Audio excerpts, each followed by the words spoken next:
আসসালামু আলাইকুম। জেনতারা নিউজ বাংলা অধিবেশন প্রবাহতে আপনাদের স্বাগত। আজ লন্ডন স্টুডিও থেকে আছি আমি মীর সাবির, আর ঢাকায় আমার সাথে রয়েছেন সুমাইয়া শিমু। চলুন শুরু করি আজকের গুরুত্বপূর্ণ সংবাদ। জানিয়ে দিব আজকের গুরুত্বপূর্ণ সব আপডেট। আন্তর্জাতিক সংবাদ প্রথমেই জানিয়ে দিব ইরানের সঙ্গে যুদ্ধবিরতির মেয়াদ অনির্দিষ্টকাল বাড়ালেন ট্রাম্প। এরপর আরও জানিয়ে দিব ইউক্রেনের বিরুদ্ধে যুদ্ধের মোড় ঘুরিয়ে দিচ্ছে রাশিয়া, চাপে যুক্তরাষ্ট্র। এবং সর্বশেষ জানিয়ে দিব আমেরিকার অস্ত্র ভাণ্ডার শেষের পথে, নিরুপায় ট্রাম্প, স্বস্তিতে ইরান। নিউ ইয়র্ক টাইমসের বিস্ফোরক তথ্য শুনছিলেন সংবাদ শিরোনাম, এখন বিস্তারিত। তবে তার আগে অনুরোধ থাকবে এই ভিডিওটিতে একটি লাইক, কমেন্ট এবং চ্যানেলটি সাবস্ক্রাইব করে জানিয়ে দিন কোন জেলা থেকে বা কোথা থেকে আপনি আমাদের এই ভিডিওটি দেখছেন এবং শুনছেন।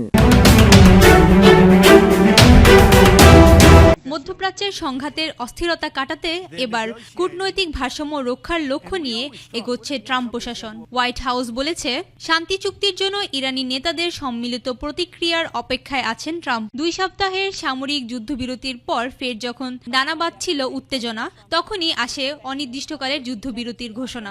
বিশ্লেষকরা মনে করছেন, যুক্তরাষ্ট্রের জ্বালানি নিরাপত্তা, সামরিক ব্যয় ও অর্থনৈতিক ধাক্কা সামলাতে ইরানের সঙ্গে চুক্তি করাটা খুব গুরুত্বপূর্ণ ট্রাম্প প্রশাসনের জন্য। বিশ্বের মোট জ্বালানি তেল ও তরলকৃত প্রাকৃতিক গ্যাসের প্রায় 5 ভাগের 1 ভাগ আমদানি ও রপ্তানি হয় হরমুজ প্রণালী দিয়ে। দীর্ঘ সময় ধরে এই রুটে বাণিজ্যের নিয়ন্ত্রক ছিল মার্কিন ডলার। তবে চলমান সংঘাতের সময় ইরানের হরমুজ প্রণালী দিয়ে অতিক্রমকারী পণ্যবাহী জাহাজগুলোর কাছ থেকে ট্রানজিট ফি আদায় করছে সরাসরি চীনা মুদ্রায়, যা বিশ্ববাজারে ডলারের প্রভাবকে অনেকটা কমিয়ে দিয়েছে। একই সাথে বিশ্ববাজারে তেলের দাম ব্যারেল প্রতি প্রায় $120 ছাড়িয়ে যাওয়ার সম্ভাবনাও রয়েছে, যা আমেরিকার সাধারণ মানুষের জন্য পেট্রোলের দাম এবং মুদ্রাস্ফীতিকে অসহনীয় পর্যায়ে নিয়ে যেত। শুধু ডলারের মূল্য হ্রাস নয়, মধ্যপ্রাচ্যে মার্কিন ঘাঁটিগুলোতে ইরানের হামলাও ব্যাপক প্রভাব ফেলেছে দেশটির অর্থনীতির উপর। 2026 সালের মার্চ মাসেই মার্কিন সামরিক খরচ $18 বিলিয়ন পৌঁছেছে। এই যুদ্ধ অব্যাহত থাকলে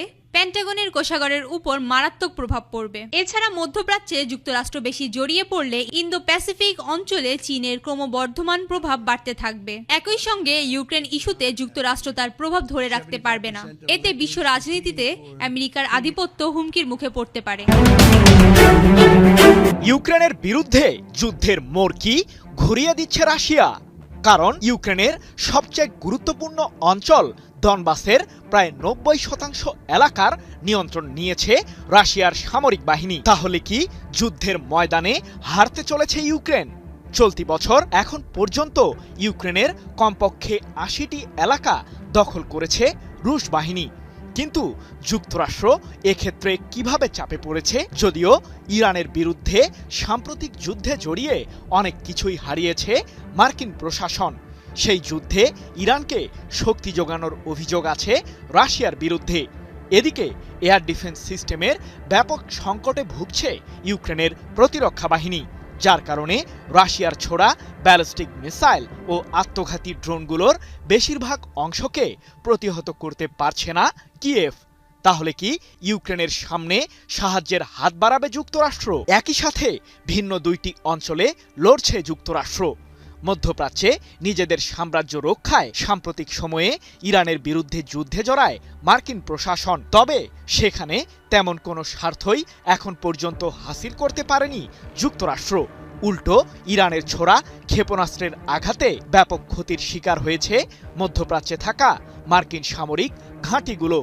তুমুল যুদ্ধের সময় যুক্তরাষ্ট্রের সামরিক স্থাপনার পুঙ্খানুপুঙ্খ তথ্য দিয়ে ইরানকে সহযোগিতা করেছে রাশিয়া, এমন দাবি মার্কিন গোয়েন্দাদের, যার ফলে যুদ্ধের ময়দানে ব্যাপক সফলতা লাভ করে তেহরান। কিন্তু ইরানকে সহযোগিতা করার পেছনে রাশিয়ার প্রেসিডেন্ট ভ্লাদিমির পুতিনের মূল স্বার্থটা কি? রাশিয়ার বিরুদ্ধে লড়তে ইউক্রেনকে অঢেল সমরাস্ত্র দিয়ে সহায়তা করেছে যুক্তরাষ্ট্র।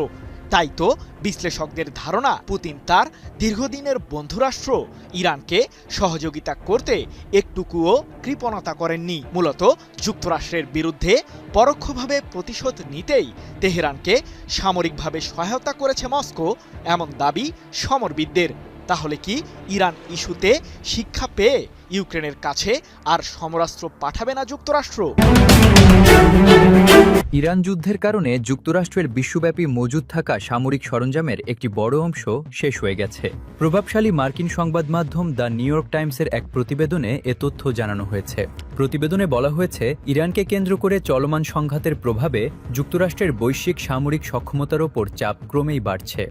যুদ্ধ পরিচালনার কারণে দেশটির গুরুত্বপূর্ণ অস্ত্রভাণ্ডার দ্রুত হ্রাস পাচ্ছে, যা প্রতিরক্ষা ব্যবস্থাপনায় নতুন চ্যালেঞ্জ তৈরি করেছে। যুক্তরাষ্ট্রের প্রতিরক্ষা সদর দপ্তর পেন্টাগন এশিয়া ও ইউরোপে অবস্থানরত বিভিন্ন সামরিক কমান্ড থেকে অস্ত্র ও সরঞ্জাম সরিয়ে মধ্যপ্রাচ্যে পাঠাচ্ছে। এর মাধ্যমে যুদ্ধক্ষেত্রে জরুরি চাহিদা পূরণের চেষ্টা করা হচ্ছে। তবে বিশ্লেষকদের মতে এই পদক্ষেপ দীর্ঘমেয়াদে যুক্তরাষ্ট্রের বৈশ্বিক সামরিক প্রস্তুতি দুর্বল করে দিতে পারে। অস্ত্র মজুতের ওপর সবচেয়ে বেশি চাপ পড়েছে আধুনিক ও উচ্চ প্রযুক্তির সামরিক সরঞ্জামের ক্ষেত্রে। এর মধ্যে প্রিসিশন স্ট্রাইক মিসাইল, ATACMS, ভূমি থেকে উৎক্ষেপণযোগ্য ক্ষেপণাস্ত্র এবং প্যাট্রিয়ট ইন্টারসেপ্টর মিসাইল উল্লেখযোগ্য। এসব অস্ত্র আধুনিক যুদ্ধক্ষেত্রে নির্ভুল আঘাত হানা এবং আকাশ প্রতিরক্ষা ব্যবস্থার জন্য অত্যন্ত গুরুত্বপূর্ণ বলে বিবেচিত। অন্যদিকে চলমান সংঘাতের ব্যয়ও ব্যাপক আকার ধারণ করেছে। যদিও হোয়াইট হাউস আনুষ্ঠানিকভাবে মোট ব্যয়ের হিসাব প্রকাশ করেনি, তবে দুটি স্বতন্ত্র সংস্থার হিসাবে প্রতিদিন প্রায় $100 কোটি ব্যয় হচ্ছে। সেই হিসেবে মোট ব্যয় ইতোমধ্যে 28 বিলিয়ন থেকে 35 বিলিয়ন ডলারের মধ্যে পৌঁছেছে বলে ধারণা করা হচ্ছে। বিশ্লেষকদের মতে দীর্ঘস্থায়ী সংঘাতের ফলে উচ্চ প্রযুক্তির অস্ত্রের ওপর নির্ভরতা বাড়ে, যার ফলে দ্রুত মজুত কমে যায়। এতে ভবিষ্যতে সামরিক প্রস্তুতি বজায় রাখা এবং বিশ্বের অন্যান্য অঞ্চলে কার্যকর উপস্থিতি নিশ্চিত করা কঠিন হয়ে উঠতে পারে। পর্যবেক্ষকদের অভিমত, বর্তমান পরিস্থিতি যুক্তরাষ্ট্রের জন্য একটি বড় কৌশলগত চ্যালেঞ্জ তৈরি করেছে। একদিকে ইরানকে ঘিরে চলমান সংঘাত সামাল দেওয়া, অন্যদিকে বৈশ্বিক সামরিক ভারসাম্য বজায় রাখা। এই দুইয়ের মধ্যে সমন্বয় করাই এখন দেশটির জন্য বড় পরীক্ষা হয়ে দাঁড়িয়েছে। ধারণা করা হচ্ছে অস্ত্রের মজুদ কমে যাবার কারণেই নিরুপায় ট্রাম্প পাকিস্তানের মধ্যস্থতায় যুদ্ধবিরতির ইচ্ছা আলোচনা শুরু করে। এদিকে এই কারণেই স্বস্তিতে থাকা ইরান অনড় অবস্থায় আছে।